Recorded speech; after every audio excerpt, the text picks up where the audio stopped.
বাংলাদেশে কি আবার নতুন করে মব তৈরি হবে? কারণ যেভাবে মোহাম্মদ ইউনূসের সরকার মব প্রতিষ্ঠা করে গিয়েছে বাংলাদেশে, তা নিয়ে নানা রকম আলোচনা চলছে এবং একজন সিনিয়র আইনজীবী তিনি এবার বলছেন যে ইউনূসের ওপর এবার মব হবে কেন এবং কোন পরিপ্রেক্ষিতে তিনি এই বক্তব্য রাখলেন তা নিয়ে ইতিমধ্যে আলোচনা শুরু হয়েছে। সেদিকে আমরা নজর রাখার চেষ্টা করব। অন্যদিকে নজর রাখবো যে বাংলাদেশের একাধিক বিমানবন্দরে নাকি এবার জঙ্গি হামলা হতে পারে এমন একটা শঙ্কা তৈরি হয়েছিল। এবার বিভিন্ন তথ্য উঠে আসছে।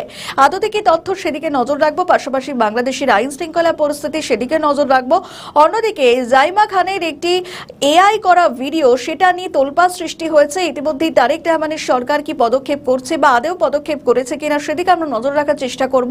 অন্যদিকে নজর রাখবো ভারত বাংলাদেশের সম্পর্কের সমীকরণের দিকে এখন এই মুহূর্তে কি পরিস্থিতি, এবং পাশাপাশি সেনাবাহিনীর অন্দরেও খবর রাখতে হচ্ছে। তার কারণ সেনাবাহিনীর মধ্যে একজন সেনাকর্তা, তাকে গ্রেপ্তার করা হয়েছে। কিসের ভিত্তিতে, কি অবস্থা, সেদিকেও নজর রাখার চেষ্টা করব আমাদের বিশেষ প্রতিবেদন আকারে। বাংলাদেশে ফের সরকার পরিবর্তনের গুঞ্জন শুরু হয়েছে, আর সেইভাবে সংগঠিত না হলেও কিছু কিছু সংকেত পাওয়া যাচ্ছে। তবে কোন কোন দেশের পিছনে রয়েছে?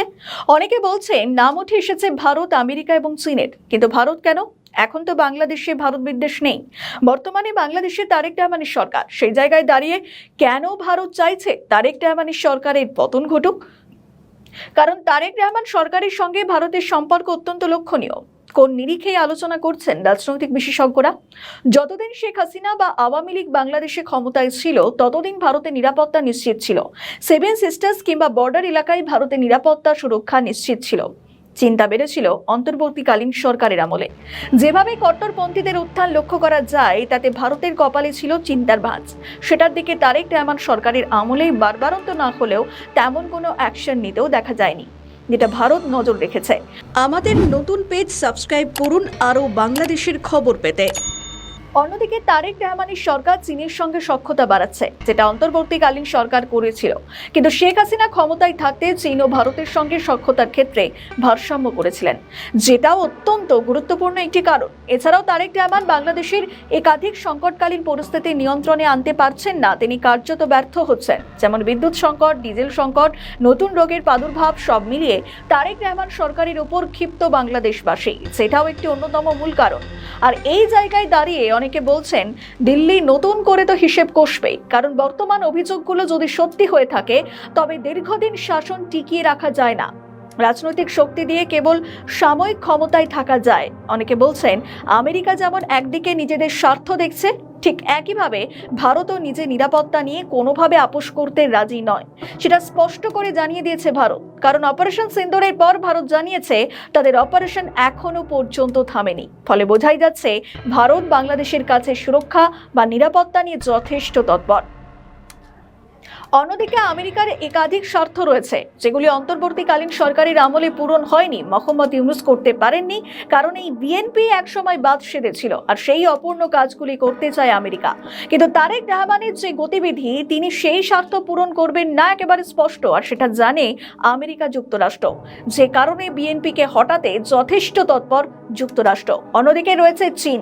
বেজিং চায় বাংলাদেশের বাজারটা ধরে রাখতে, কিন্তু তারেক রহমান আমেরিকার সঙ্গে সম্পর্ক জোরদার করতে গিয়ে চীনের পণ্য অনেক ক্ষেত্রে বাংলাদেশের বাজার দখল করতে পারছে না। ফলে চীনও চাইছে বাংলাদেশের গদি উল্টাতে। সব মিলিয়ে বিএনপির সামনে অনেক চ্যালেঞ্জ। একদিকে দেশীয় চ্যালেঞ্জ, অনেক সংকট তৈরি হয়েছে, অন্যদিকে বিদেশি চ্যালেঞ্জ। এখন এই সব কিছু মিলিয়ে পরিস্থিতি এখন কোন দিকে যায় সেটাই দেখা। আমাদের ভিডিও ভালো লাগলে লাইক ও শেয়ার করুন, কমেন্ট সেকশনে আপনাদের মতামত জানান। আরও ভিডিও পেতে আমাদের চ্যানেলটিকে সাবস্ক্রাইব করুন এবং প্রতি মুহূর্তে খবরের আপডেট পেতে প্রেস করুন বেল আইকন। 2024 সালে 5ই আগস্টের পর থেকেই টের পাওয়া যাচ্ছে বাংলাদেশে জঙ্গি গোষ্ঠীদের উত্থান। একদিকে যেমন কট্টরপন্থীদের উত্থান, সেরকমই বেশ কয়েকটি জায়গায় জঙ্গি প্রশিক্ষণের খবর উঠে আসছিল। এর মধ্যে অনেকে আশা করেছিলেন মোহাম্মদ ইউনূসের নেতৃত্বাধীন অন্তর্বর্তীকালীন সরকারের বিদায়ের পর বিএনপি এবার লাগাম টানবে, কিন্তু আদৌ কি সেটা হয়েছে? কারণ প্রধানমন্ত্রীর দফতর একরকম বলছেন, অন্যদিকে স্বরাষ্ট্র মন্ত্রণালয় বলছে দেশে জঙ্গি রয়েছে এবং তার সরকার এই তৎপরতা শূন্যের কোঠায় নামিয়ে আনবে। ঠিক সেরকম পরিস্থিতি হয়েছিল অন্তর্বর্তীকালীন সরকারের আমলে। এখন প্রশ্ন, বাংলাদেশের মানুষ কার কথা বিশ্বাস করবে, প্রধানমন্ত্রীর দফতর নাকি স্বরাষ্ট্র মন্ত্রণালয়? অনেকে বলছেন তিনি কি অন্তর্বর্তীকালীন সরকারের মতো বিএনপি সরকারের মধ্যেও অনেকগুলো সরকার কাজ করছে, দেশে জঙ্গি রয়েছে, জঙ্গি তৎপরতা শূন্যের কোঠায় নামিয়ে আনার বিষয়ে কাজ করছে, এমনটা মন্তব্য করছেন প্রধানমন্ত্রীর তথ্য উপদেষ্টা জাহিদুর রহমান। সচিবালয় সরকারের বিভিন্ন কার্যক্রমের অগ্রগতি নিয়ে কথা বলার সময় একটি সাংবাদিকের প্রশ্নের উত্তরে জবাব দেন তিনি। আমাদের নতুন পেজ সাবস্ক্রাইব করুন আরও বাংলাদেশের খবর পেতে। এক সাংবাদিক তাকে প্রশ্ন করেন, এর আগে গুরুত্বপূর্ণ স্থাপনায় জঙ্গি হামলার আশঙ্কার কথা বলা হয়েছিল, দুদিন আগে বলা হয় গুরুত্বপূর্ণ স্থাপনায় হামলার শঙ্কা রয়েছে, এই বিষয়ে সরকারের কাছে কি তথ্য রয়েছে? এই প্রশ্নের উত্তরে জাহিদুর রহমান বলেন, প্রথম কথা হচ্ছে সরকারের কাছে কতখানি তথ্য রয়েছে এটা বলা যাবে না, এটা কিন্তু সেন্সিটিভ তথ্য, কিন্তু সেটুকু তথ্য সরকার জানিয়েছে এটা ফ্যাক্ট। দেশে জঙ্গিবাদী তৎপরতা নিয়ে আওয়ামী লীগ সরকারের সময় যেটা বলা হতো এবং অন্তর্ভুক্তকালীন সময় যেটা বলা হচ্ছে দুটোই এক্সট্রিম, এমনটাই মনে করেন প্রধানমন্ত্রীর উপদেষ্টা জাহিদুর রহমান। এমনকি তিনি এটার ব্যাখ্যাও করেন, বলেন আওয়ামী লীগ সরকারের সময় জঙ্গি সমস্যাকে যে মাত্রা দেখানো হয়েছে সেটা তাদের ক্ষমতায় থাকার একটি ন্যারেটিভ হিসেবে তারা ব্যবহার করেছিলেন। বাংলাদেশে জঙ্গি রয়েছে, জঙ্গিরা সব দখল করবে। এদিকে স্বরাষ্ট্রমন্ত্রী বলেন, দেশে জঙ্গিবাদের কোনো অস্তিত্ব নেই। এর আগে ঠিক একই রকম কথা বলা হয়েছিল অন্তর্বর্তীকালীন সরকারের আমলে। স্বরাষ্ট্র উপদেষ্টা বলেছিলেন বাংলাদেশে কোনো ধরনের জঙ্গিবাদ নেই। ঠিক একই বিষয় লক্ষ্য করা যাচ্ছে তারেক রহমান সরকারের আমলে। এখন প্রশ্ন, বাংলাদেশের জনগণ ঠিক কোনটা বিশ্বাস করবে, যে পরিস্থিতি সৃষ্টি হচ্ছে সেরকম, নাকি যেটা আলাদা উঠে আসছে সেটা? সেখানে আদৌ বাংলাদেশের জনগণ কি ভাবছে? তবে 5ই আগস্টের পর যে দেশে জঙ্গি বেড়েছে সেটা আর বলার অপেক্ষা রাখে না। এমনকি নিরাপত্তা উপদেষ্টা খালিলুর রহমান ভারত সফরে গেলে ভারতের নিরাপত্তা উপদেষ্টা অজিত ডোভাল একটি ডসিওর তুলে দেন। ভারত স্পষ্ট করে জানায় জঙ্গি প্রসঙ্গে ভারত জিরো টলারেন্স, কিন্তু তারপরও পদ্মাপাড়ের উন্নতি ঘটেনি। তার মধ্যে তারেক সরকারের অন্দরে একাধিক ভাষ্য উঠে আসছে, সেগুলো স্বাভাবিকভাবেই অনেকগুলো প্রশ্ন তুলে দিচ্ছে। আমাদের ভিডিও ভালো লাগলে লাইক ও শেয়ার করুন, কমেন্ট সেকশনে আপনাদের মতামত জানান। আরও ভিডিও পেতে আমাদের চ্যানেলটিকে সাবস্ক্রাইব করুন এবং প্রতি মুহূর্তে খবরের আপডেট পেতে প্রেস করুন বেল আইকন। কথায় বলে ঠেলার নাম বাবাজি, এই প্রবাদ এখন হাড়ে হাড়ে বুঝছেন তারেক রহমান। বাংলাদেশের আসনে এখন বিএনপির সরকার। প্রধানমন্ত্রী তারেক রহমান 1 দশকেরও বেশি সময় ধরে বিদেশে ছিলেন তারেক। সম্প্রতি মা খালেদা জিয়ার শারীরিক অবস্থা অবনতি হওয়ায় দেশে ফেরেন তিনি। সূত্রের খবর, তারেকের বাংলাদেশে ফেরার পিছনে হাত রয়েছে ভারত সরকারের। বাংলাদেশের ত্রয়োদশ ভোটে জামাত আসুক চেয়েছিল মার্কিন যুক্তরাষ্ট্র, কিন্তু তাদের এই পরিকল্পনা ভেস্তে দেয় মোদী সরকার। শুধু তাই নয়, জামাতের অভিযোগ ছিল ভারত সরকার পরিকল্পনা করে তারেক রহমানকে দেশে ফিরিয়ে এবং ভোটে বিএনপিকে জিতিয়েছে। বাংলাদেশের ভোটের পর মার্কিন যুক্তরাষ্ট্র থেকে ফোন যায় ভারতে, অর্থাৎ ট্রাম্প সরকারও জানতে চায় যে বাংলাদেশের এই জয়ে হাত রয়েছে ভারতের। সূত্রের খবর, কেন্দ্রীয় সরকারের সঙ্গে একাধিক বিষয়ে চুক্তি হয়েছিল বাংলাদেশের। এই চুক্তির অন্যতম ছিল বাংলাদেশের বুকে জামাতের কাজকর্মকে বন্ধ করা। এছাড়াও অন্যতম শর্ত ছিল বাংলাদেশের রাজনীতিতে আওয়ামী লীগকে ফেরাতে হবে, তাদের উপর থেকে সমস্ত নিষেধাজ্ঞা প্রত্যাহার করতে হবে। চীন বা পাকিস্তানের সঙ্গে এমন কোনো চুক্তি করা চলবে না যাতে ভারতের নিরাপত্তা ব্যাহত হতে পারে, এও ছিল ওই চুক্তির আরেকটি শর্ত। বিএনপির জয়, খালেদা জিয়ার দীর্ঘ রোগভোগের পর মৃত্যুতে সমবেদনায় সবেতেই ভারত ছিল বাংলাদেশের পাশে, অর্থাৎ দুদেশের সম্পর্ককে ফের জোড়া লাগানোর জন্যই কেন্দ্রীয় সরকার এই পদক্ষেপ করে। তারেক শপথ গ্রহণ অনুষ্ঠান উপস্থিত ছিলেন ভারতের লোকসভার স্পিকার ওম বিড়লা। কিন্তু ভারতের সঙ্গে চুক্তির শর্তগুলি কি মেনেছেন তারেক রহমান? উত্তরটা না। ধীরে ধীরে জামাতের সঙ্গে সম্পর্ক তৈরি করলো বিএনপি। আগের সরকারের অধ্যাদেশ জারি রেখে আইন এনে আওয়ামী লীগকে নিষিদ্ধ রাখার নির্দেশ বহাল রাখলো বিএনপির সরকার, যা ছিল পরোক্ষ চুক্তি বিরোধিতা। এরপর পাকিস্তানের সঙ্গে সখ্যতা বাড়ালো বাংলাদেশ, ওই চুক্তির বিরোধিতা। চলতি মাসের শুরুর দিকে মির্জা ফখরুল ইসলাম বড়সড় দল নিয়ে চীন সফরে গেলেন। উদ্দেশ্য, চীনের পায়ে পড়ে যদি কোনো কিছু আদায় করা যায়। আগেই আমেরিকার চাকরে পরিণত হয়েছে বাংলাদেশ, তারই মধ্যে পাকিস্তানের সঙ্গে আতা, চীনের হাতে পায়ে ধরা। বাংলাদেশের রাজনৈতিক কার্যক্রম লক্ষ্য করে এসেছে ভারতও। বাংলাদেশ সেনাবাহিনীতে পাক জঙ্গি যোগের প্রমাণ দিয়ে বিএনপিতে সতর্ক করে কেন্দ্রীয় সরকার। ঘরে বাইরে প্রবল চাপের মুখে পড়ে বাধ্য হয়ে ভারতের কাছে মাথা ঝোঁকায় বিএনপি। বায়ুসেনা ঘাঁটিতে ব্যাপক ধরপাকড় শুরু হয়, গ্রেফতার করা হয় একাধিক বায়ুসেনা শীর্ষ কর্তাদের। কেউ কেউ পালান পাকিস্তানে, কেউ কেউ বা তুরস্কের মতন দেশে। শুধু তাই নয়, কক্সবাজারে টিটিপি একটি প্রশিক্ষণ শিবিরও খোলার চেষ্টা করে জঙ্গিরা।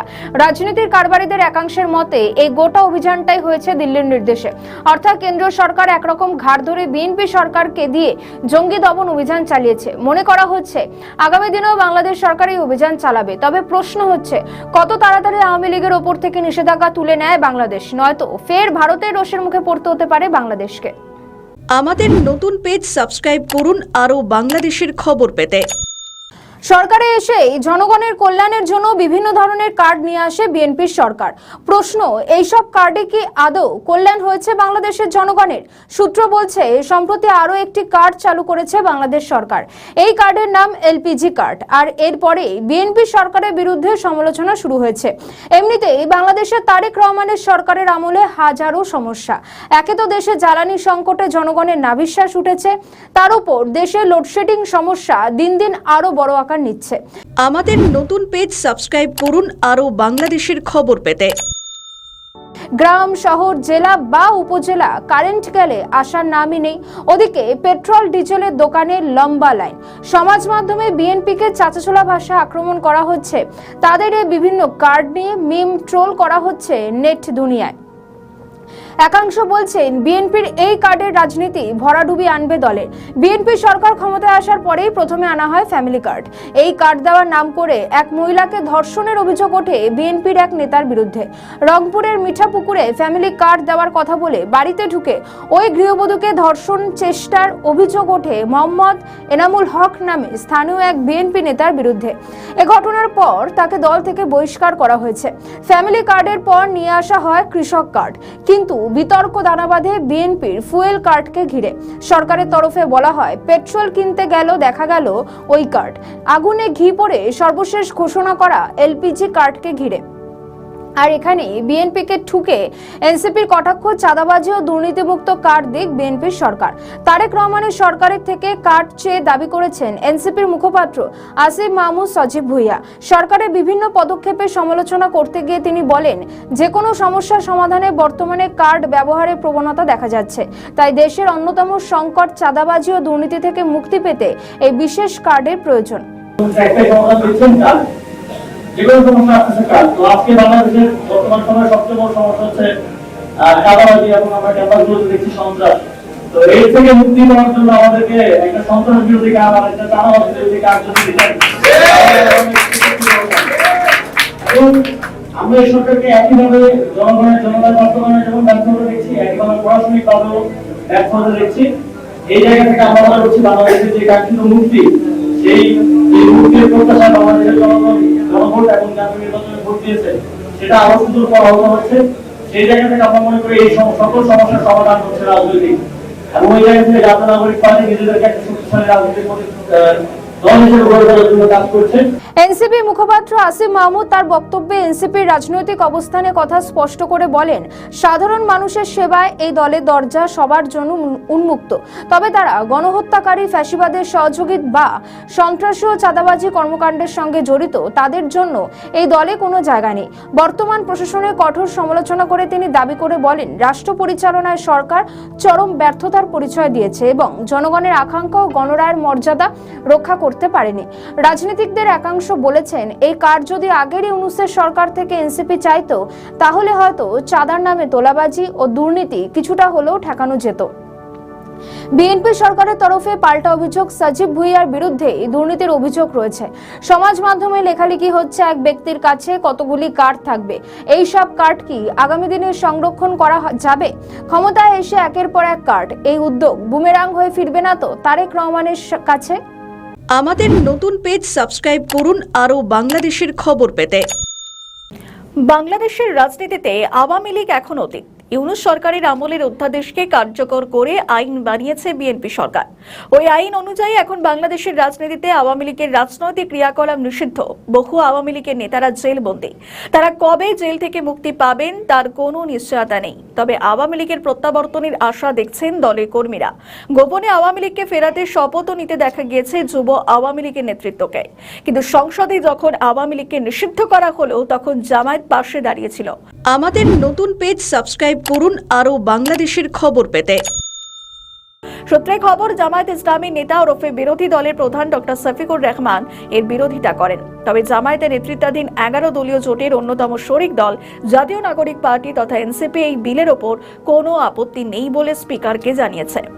বিলটি কণ্ঠ ভোটে পাশ হয়। বিরোধী দলীয় নেতা বিলের ওপর আপত্তি জানিয়ে বক্তব্য দেন, কিন্তু বিরোধী দলের নেতা কোনো আপত্তি করেননি। উল্লেখ করে স্পিকার হাফিজ উদ্দিন আহমেদ আপত্তির বিষয়টি নিষ্পত্তি করতে ভোট দেননি এবং মুক্তিযুদ্ধ বিষয়ক মন্ত্রী কোনো জবাব দেননি। এর আগে সংসদের বিশেষ কমিটির প্রতিবেদনে এই বিলের ক্ষেত্রে নোট অফ ডিসেন্ট বা ভিন্ন মত জানিয়ে জামায়াত ইসলামীর সদস্যরা বলেছিলেন, অধ্যাদেশটি বর্তমান অবস্থায় কোনো পরিবর্তন ছাড়া আসলে দেশের রাজনৈতিক দল মুসলিম লীগ, জামায়াত ইসলামী, নিজাম ইসলামের মতো দলগুলো পাকিস্তানের হিসেবে থেকে যাবে, যা কোনোভাবেই যুক্তিযুক্ত নয়।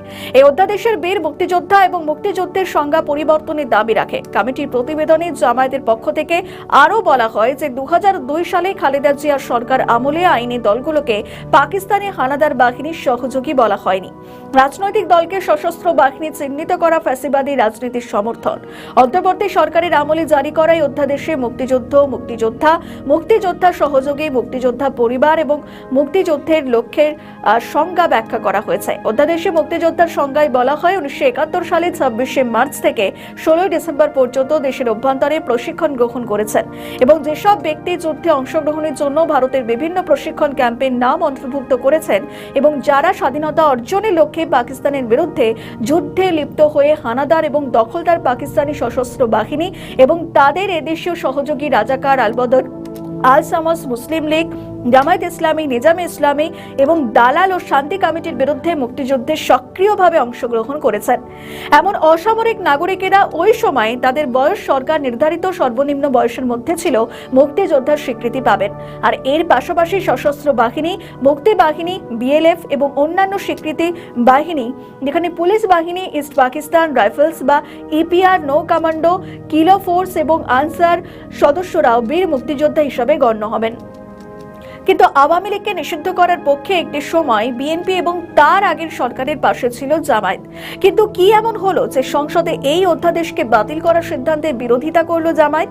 জামায়াত ইসলামীর এই নেতা জানান, অত্যন্ত স্পর্শকাতর এই আইন। এই অধ্যাদেশকে আইনে কার্যকর করার আগে আরো একটি সময় দেওয়া হোক।